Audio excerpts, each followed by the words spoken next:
क्या आप जानते हैं पृथ्वी पर इतना सोना क्यों, कब और कहां से आया? इतिहास में एक ऐसी भी सभ्यता हुई जिसके पास पानी से भी ज्यादा सोना था।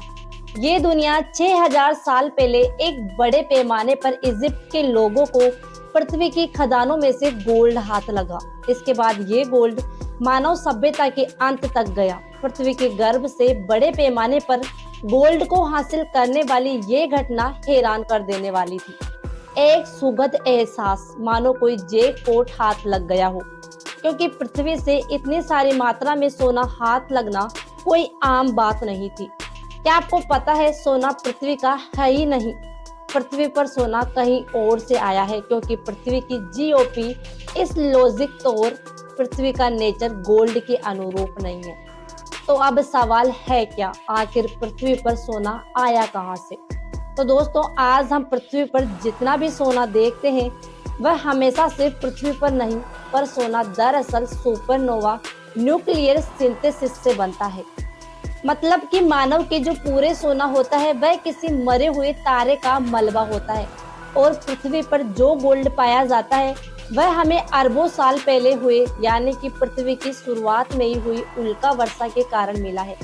और माना जाता है कि पृथ्वी पर जितना भी गोल्ड है वह डबल डेड स्टार से आया है, और वहां से पृथ्वी पर जमा होने वाला ये गोल्ड पृथ्वी के भूगर्भ में चला गया, क्योंकि ये भट्टी समान पृथ्वी आज से करीब 4 अरब साल पहले धीरे धीरे ठंडा होने लगी थी। और उसके साथ पृथ्वी पर जो भी एलिमेंट्स थे, जो भी धातु थी, वह भी ठंडी होकर पृथ्वी की बाह्य परत के आसपास जमा हुई। अब पृथ्वी के बाह्य सतह का घनत्व पर घन सेंट्रल की मीटर 27 ग्राम है, जिस वजह से एल्यूमिनियम, मैग्नीशियम, पोटेशियम, सोडियम और कैल्शियम जैसे तत्व पृथ्वी की ऊपरी सतह पर उभर कर आए, क्योंकि ये तत्व हल्के थे।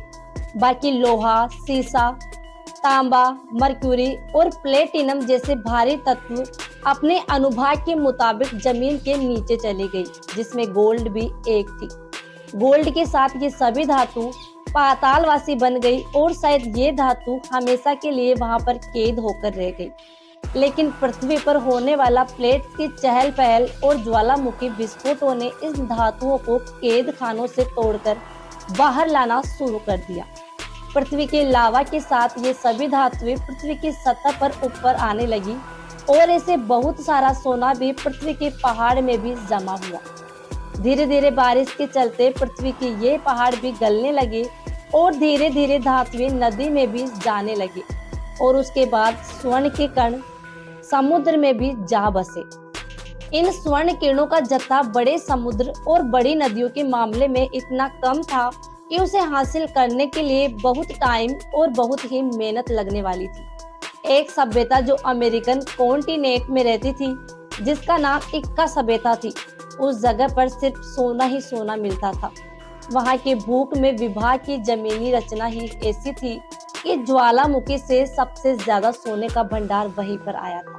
हालांकि लोहा वहां पर नहीं था, और इस सभ्यता के लोग ये भी नहीं जानते थे कि लोहा होता क्या है। इसलिए एक सभ्यता के लोग हर चीज में सोना घुसेड़ देते थे। उनके पास इतना सोना था कि ये लोग कोई कील भी बनाते थे तो वो भी सोने की होती थी, और उसे ठोकने वाली हथौड़ी भी लकड़ी और सोने की बनी होती थी। इस सभ्यता के लोगों के घर के बर्तन, चम्मच, सब सामान सोने से बना होता था। यह इक्का की और भी एक प्रथा थी जो प्राचीन मिस्रवासी से मिलती थी। ये लोग भी मृतदेहों के साथ सोने के आभूषण दफना देते थे।